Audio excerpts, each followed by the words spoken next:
Hello viewers, welcome to the autoX channel. Today I have with me a very special, a much awaited automatic hatchback. It is none other than the Tata Altroz DCA.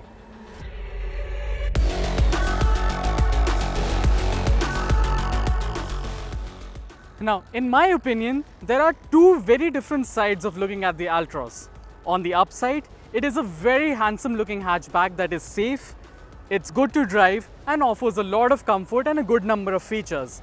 But on the downside, ever since the car was launched around 2 years back, it has been on sale with diesel and petrol powertrains. And Tata even launched a turbo petrol version of the Altroz a few months ago to add that missing flair to the lineup. But despite all of this and until now, its biggest chink in the armor has been the unavailability of an automatic gearbox option.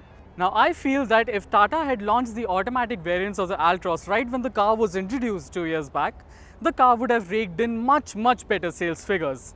Nonetheless, the Altroz DCA is finally here, it's with us, and it brings in Tata's all new dual clutch gearbox. So it's time to find out how this new gearbox works with the 1.2 litre naturally aspirated petrol motor in everyday driving conditions. So it's time to go for a quick spin.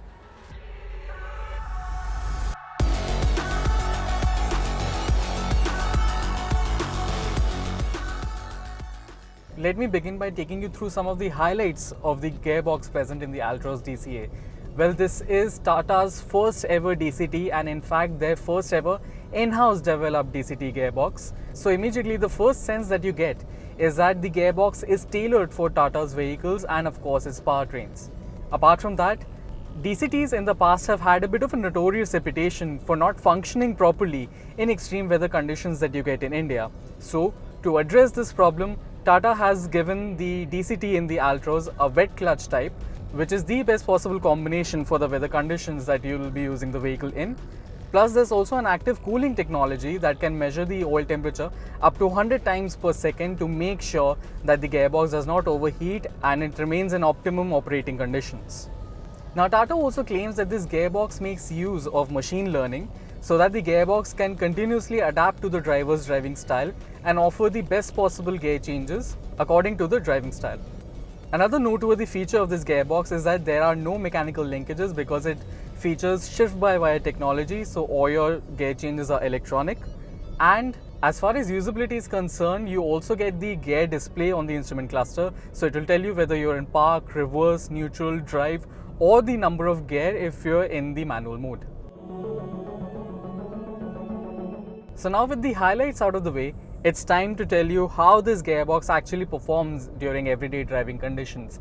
And my first impressions are that Tata has done a very impressive job with this gearbox. I mean, this is keeping in mind that this is their first attempt at a DCT. The gear shifts are so smooth, they are in fact nearly unnoticeable. However, you do need to keep in mind that the engine that this gearbox is paired to is the 1.2 litre naturally aspirated petrol unit, so there is only 85 bhp and 113 Newton meters of torque at disposal, which isn't much, and it is quite evident when you start driving the Altroz DCA. That's because if you mash the accelerator, then the gears are held for a bit too long like this, the engine becomes really vocal and it doesn't really suit the overall character of the car. But if you use the Altroz DCA with a partial throttle and allow the gearbox to change at the optimum RPM, then the experience is far superior, it feels more premium, and that is when the gearbox really shows how well engineered it is. Now despite featuring a DCT, the Altroz DCA does not get paddle shifters, and again, given that it's not really a sporty driving experience that the Altroz DCA is chasing, you don't really need them. Instead, what you can do is shift into the manual mode from the selector, and that should take care of the enthusiast in you. That's because the gear shifts in the manual mode are also really nice, and they're very immediate, and as soon as you shift the selector, the gear changes with ease. So you can work the 6-speed unit without any hassles in the manual mode and have a pleasurable driving experience, or if you're facing heavy traffic conditions, just simply switch to the automatic mode again and you're on your way.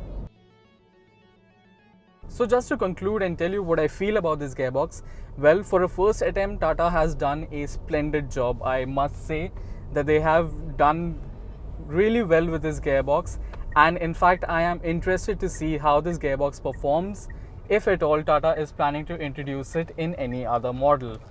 Also, with the 1.2 litre NA petrol motor, the gearbox does feel that it is not quite performing up to its full potential, and you do sense that it can handle much more power and torque than what is on offer here. So perhaps if Tata can bring out the same gearbox with the 1.2 litre turbo version of the Altroz, then I guess the driving experience will be much more engaging. But despite this, the Altroz DCA in its current form offers a very comfortable driving experience.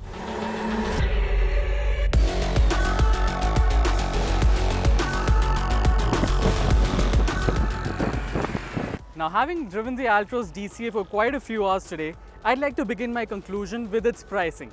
The automatic variants of the Altroz start from rupees 8.1 lakhs and go up to rupees 9.9 lakhs ex-showroom. That's because Tata has done a very clever thing, like they always do, and they have not restricted the automatic variants to the higher end of the spectrum. And instead, by giving it a multi-variant lineup, Tata has ensured that the Altroz Automatic remains accessible to the discerning customers. And because of this, the Altroz DCA is the most affordable DCT equipped car that you can buy in India today.